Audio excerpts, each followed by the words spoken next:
warahmatullahi taala wabarakatuh. Waalaikumsalam warahmatullahi wabarakatuh. Ibu, maaf mengganggu waktunya. Ada beberapa yang akan ditanyakan. Yang ke satu, apa penyebab rendahnya minat baca peserta didik yang berdampak pada kemampuan menulis peserta didik karena kurangnya penguasaan kosakata dan kesulitan merangkai kalimat menjadi sebuah cerita pendek? Sebetulnya Bu, yang menjadi faktor penyebab bagaimana minat baca siswa itu rendah sebetulnya diawali dari ketersediaan sumber bacanya yang terbatas ya. Ketika sumber baca dalam bentuk novel atau dalam bentuk cerpen ketersediaannya di sekolah itu terbatas, maka otomatis minat baca siswa pun akan berkurang, akan sangat rendah. Apalagi menurut saya siswa pada zaman ini mereka disebut sebagai generasi Z ya, mereka akan lebih menyukai media-media digital sebagai sumber bacanya. Namun demikian, walaupun mereka menyukai media digital, pembelajaran tidak untuk membahas atau tidak untuk mempelajari cerpen dan novel gitu. Bahkan mereka hanya sekedar scrolling terbatas aja informasi-informasi, bahkan sesekali mereka juga terkadang informasi yang didapatnya hanya sebagian, sehingga akhirnya memunculkan hoax di kalangan anak-anak.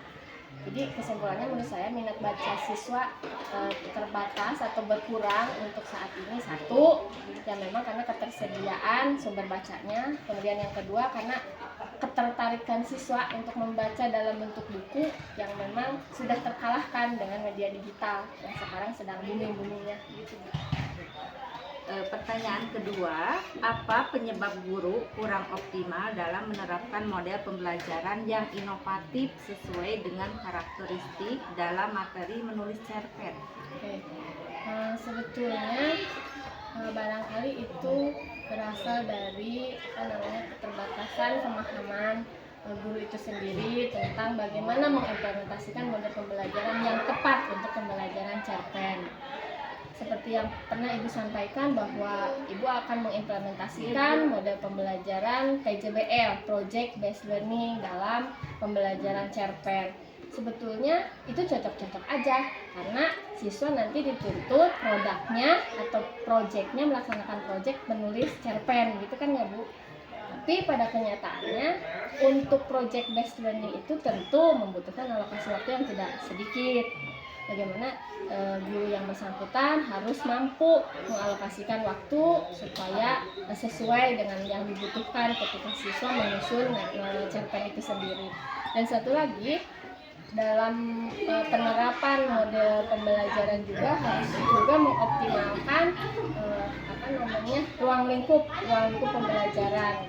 Seperti menulis cerpen itu kan bertema. Ketika kita temanya alam, maka ruang lingkupnya siswa tidak hanya menulis di dalam kelas, terkurung di dalam kelas, tapi bagaimana guru itu harus mampu mengajak siswa, yuk belajarnya di luar gitu, supaya ketika tema cerpennya tentang alam, ketika kita bawa keluar kelas melihat kondisi alam di sekitar, akhirnya muncullah ide-ide siswa untuk menulis cerpen yang kaitannya temanya tentang alam.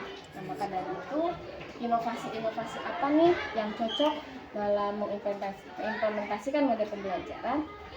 Tentu itu tergantung pada kepiawaian guru tersebut dalam menentukan pembelajaran ini cocoknya pakai model yang mana sih, dikolaborasikan juga, diintegrasikan juga dengan penggunaan alokasi waktu yang tadi gitu.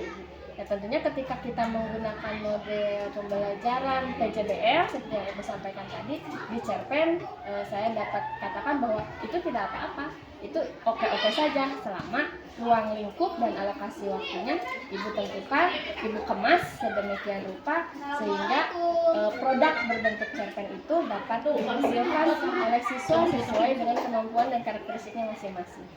Gitu.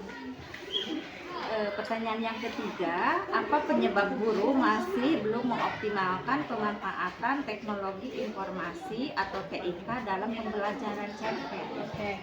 Nah, kalau untuk kaitannya dengan TIK, kembali lagi